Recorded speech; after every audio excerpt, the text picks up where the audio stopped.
नामुमकिन को मुमकिन कर दिखाओ, मुश्किल राह को आसान बनाओ। जिंदगी से हार मानकर इसको त्यागने वाले तो अनेक लोग होते हैं, तुम इसको जीकर कुछ बन दिखाओ। नमस्कार साथियों, स्वागत है आप सभी का एक बार पुनः वंदे भारत में। मैं विनेश सोनी आप सभी का हार्दिक स्वागत करता हूं। दोस्तों, इससे पहले हमने बात करी थी मध्य प्रदेश राज्य के प्राचीन इतिहास के अंतर्गत जो मध्य प्रदेश राज्य के प्रमुख शहर थे या प्रमुख नगर थे, उनके प्राचीन नाम क्या थे उनके बारे में। तो अगर आपने वो वीडियो नहीं देखी हो तो वीडियो के आई बटन पर क्लिक कर कर आप उस वीडियो को देख सकते हैं।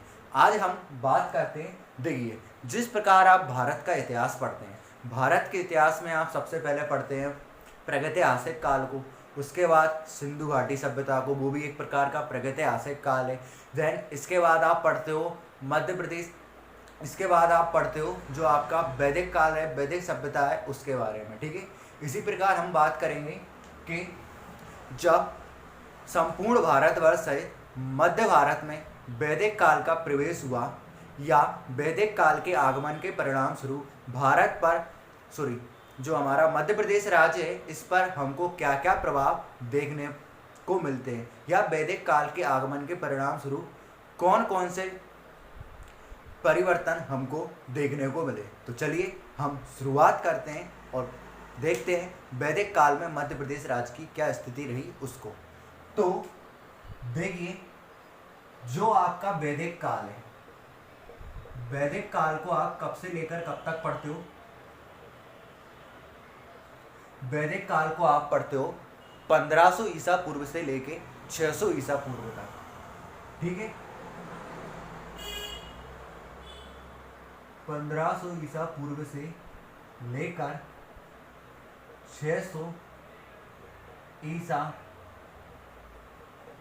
पूर्व तक। ठीक है, अब बहुत से लोग आग ऐसे होते हैं जिनको इस चीज़ में कन्फ्यूजन रहता है कि ये ईसा पूर्व क्या है, ईसवी क्या है, ईसा पूर्व क्या होता है, ईसवी क्या होता है। और जो आपका ईसा पूर्व होता है ये अक्सर पीछे की ओर क्यों चलता है, इस प्रकार से 600 ईसा पूर्व से लेकर 400 ईसा पूर्व, 400 ईसा पूर्व से लेकर 312 ईसा पूर्व, क्या कारण है इसका। और जो ईसवी है ये आगे की तरफ चलता है, ऐसा क्यों। तो आज हम इस बात को बहुत अच्छी तरीके से डीपली ढंग से समझने वाले हैं, अच्छे से देखिएगा। ठीक है, तो देखिए, दुनिया में सबसे पहले इतिहास को लिखने का काम जिसने किया था उसका नाम था हेरोडोटस। ठीक है,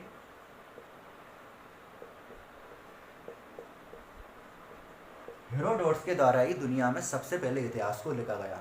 अब देखिए, हेरोडोटस जो थे आपके ये ईसाई थे और इन्होंने अपने समय में जो दुनिया थी उसको एक ईसाई जगत के रूप में देखा।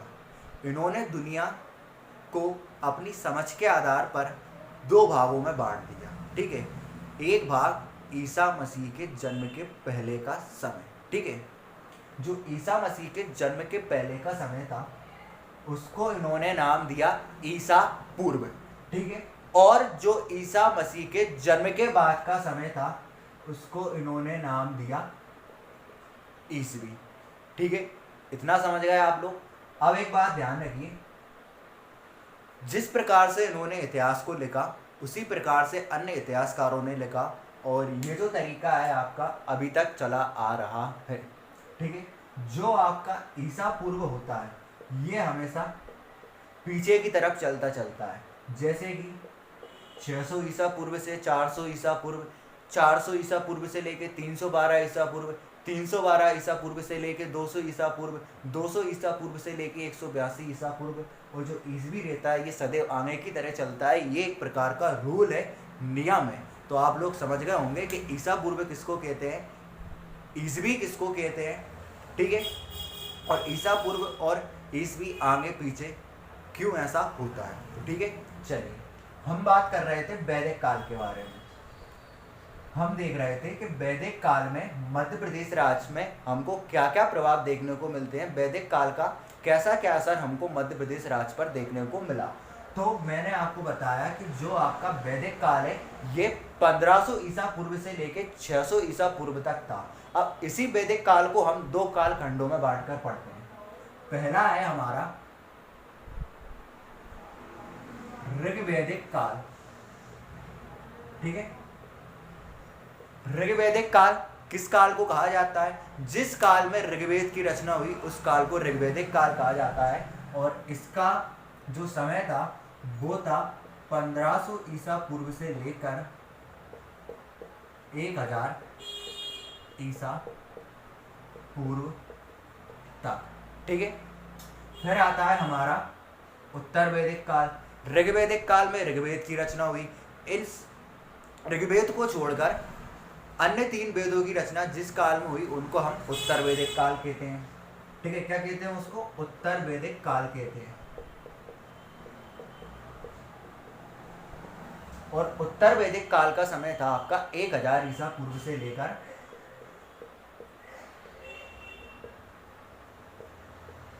600 ईसा पूर्व तक। ठीक है, ये आपने समझ लिया। अब देखिए, वैदिक काल उस काल को कहा जाता है जिस समय भारत में आर्यों ने प्रवेश किया था। वैदिक काल के अंतर्गत ऋग्वैदिक काल में ही आर्यों ने भारत में प्रवेश कर लिया था। पर ऋग्वैदिक काल में आर्यों ने अपनी सभ्यता और संस्कृति को केवल उत्तर भारत तक सीमित रखा। इन्होंने दक्षिण में प्रवेश नहीं किया। ठीक है, और मध्य प्रदेश कहाँ है? भारत के दक्षिणी सिरे में स्थित है। यही कारण है कि ऋग्वैदिक काल का मध्य प्रदेश राज्य पर किसी प्रकार का कोई असर देखने को नहीं मिलता है। ठीक है, याद रखिएगा, ऋग्वैदिक काल का मध्य प्रदेश पर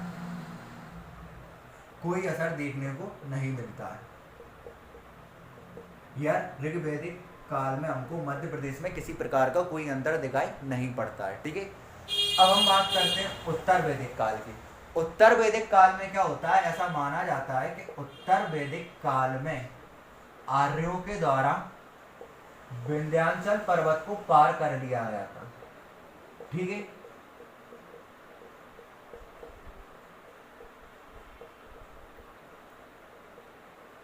तो क्वेश्चन पूछा जा सकता है कि किस काल में आर्यों के द्वारा विंध्याचल को पार किया गया था या पार कर लिया गया था? उत्तर वैदिक काल में। ठीक है, अब याद रखिएगा, एक है आपका ब्राह्मण ग्रंथ। उस ब्राह्मण ग्रंथ का नाम है ऐत्रेय। जो आपका ऐत्रेय नामक ब्राह्मण ग्रंथ है, इसमें एक जाति का वर्णन है जिसका नाम है निषाद। ठीक है, कौन सी जाति है आपकी? निषाद जाति।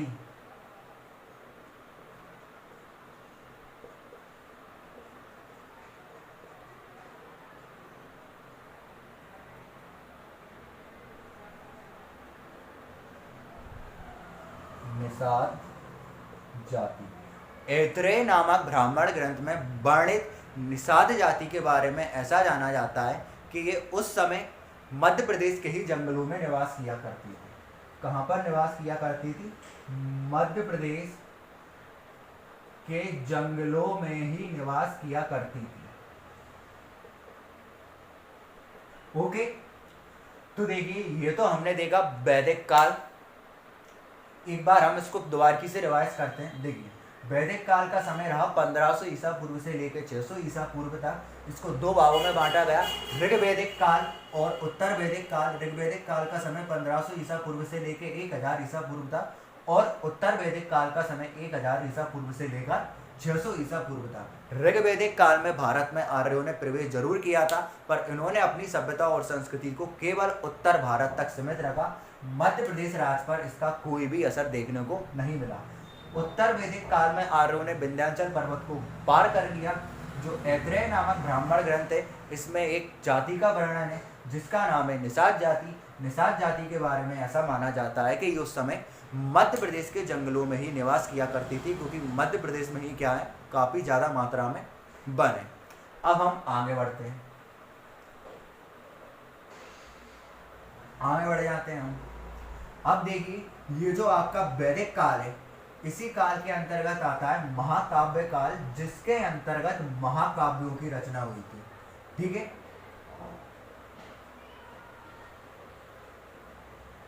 वैदिक काल के अंतर्गत ही आता है महाकाव्य काल, जिसके अंतर्गत भारत के दो बहुत ही बड़े महाकाव्य आप सभी को पता है, रामायण एवं महाभारत की रचना हुई थी। तो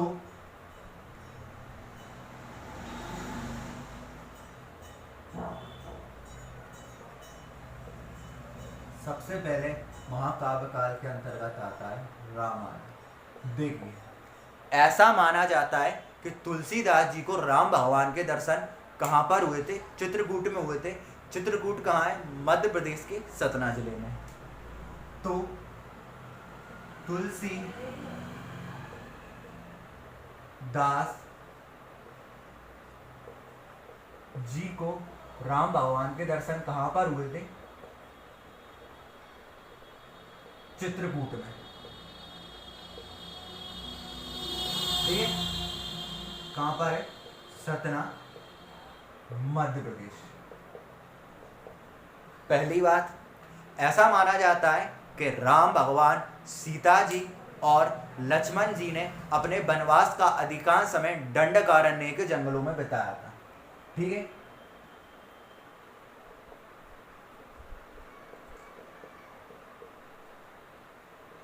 ठीक है, राम, सीता और लक्ष्मण ने अपने वनवास का अधिकांश समय कहां पर बिताया था?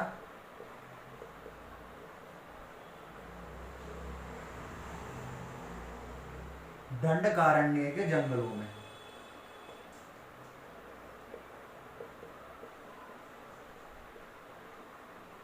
ये जो इलाका है वर्तमान में छत्तीसगढ़ के बस्तर नामक क्षेत्र में आता है, लेकिन हम इसको मध्य प्रदेश के इतिहास के ही अंतर्गत पढ़ते हैं। चलिए फिर देखिए, ऐसा माना जाता है कि रावण ने सीता मैया का हरण इन्हीं दंडकारण्य के जंगलों में किया था, और उस समय रावण की जो लंका थी ये जबलपुर या अमरकंटक के आसपास थी। ये एक फैक्ट है। और लास्ट फैक्ट इसके बारे में यह आता है, माता सीता के द्वारा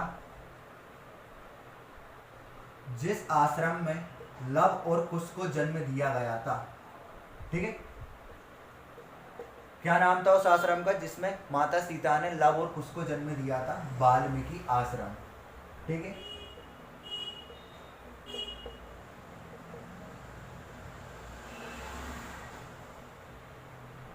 ये वाल्मीकि आश्रम जो था ये टोंस नदी के तट पर स्थित है।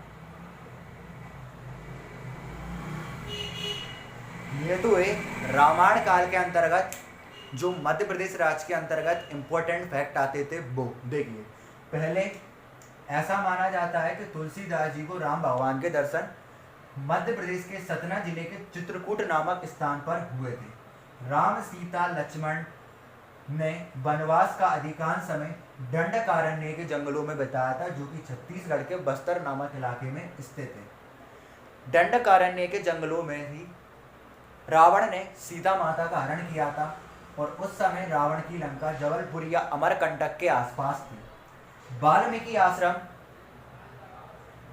जहां पर माता सीता के द्वारा लव और कुश को जन्म दिया गया था, टोंस नदी के तट पर स्थित था। यह तो बात हुई रामायण काल की। अब बचता है हमारा महाभारत काल। महाभारत काल को और देख लेते हैं।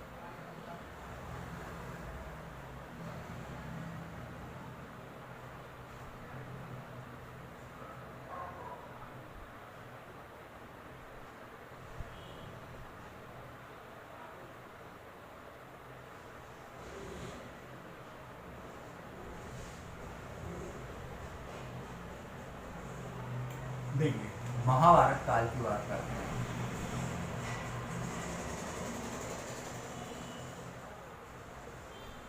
अगर हम बात करें महाभारत काल की, तो आप सभी को पता है कि महाभारत का युद्ध कब हुआ था? द्वापर युग में हुआ था। और इस युद्ध में मध्य प्रदेश के बघेल खंड और बुंदेलखंड नामक राज्यों ने किसका साथ दिया था? पांडवों का। याद रखिएगा। फिर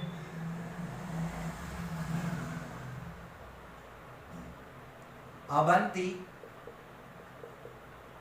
महेशमती और विदर्भ जैसे राज्यों ने, ठीक है, महेशमती, विदर्भ और अवंती जैसे राज्यों ने किसका साथ दिया? कौरवों का, ठीक है। फिर देखिए, अगर आप में से किसी ने भी मेरी इस वीडियो को देख रहा हो और अगर इससे पहली वाली वीडियो देखी हो तो एक बार कमेंट करके जरूर बता दीजिएगा कि अवंती किसका प्राचीन नाम था, महेशमती किसका प्राचीन नाम था, ताकि मुझे पता चल सके कि आप लोग मेरी वीडियो को देखते हो या नहीं। तो बघेलखंड, बुंदेलखंड नामक राज्यों ने पांडवों का साथ दिया, अवंती, महेशमती, विदर्भ नामक राज्यों ने कौरवों का साथ दिया। और महाभारत काल के कौन कौन से नगर प्रमुख थे देखिए। महाभारत कालीन जो प्रमुख नगर थे वो थे आपके उज्जैन, चलिए एक तो ये यहीं पर आ गया। दूसरा था आपका महेशमती और तीसरा था आपका बिरमटपुरी। उज्जैन, महेशमती और बिरमटपुरी ये क्या थे? महाभारत काल के प्रमुख नगर थे। तो आज के इस लेक्चर में हमने देखा कि वैदिक काल के अंतर्गत, ठीक है, वैदिक काल के अंतर्गत मध्य प्रदेश राज्य की क्या स्थिति रही। इसके अगले लेक्चर में हम और जो काल हैं जैसे कि महाजनपद काल है और भी जो काल हैं विभिन्न कालों के अंतर्गत या विविध राजवंशों के अंतर्गत मध्य प्रदेश में कैसा क्या रहा था उसके बारे में जानेंगे। तब तक के लिए जय हिंद, जय भारत, पढ़ते रहिए, बढ़ते रहिए।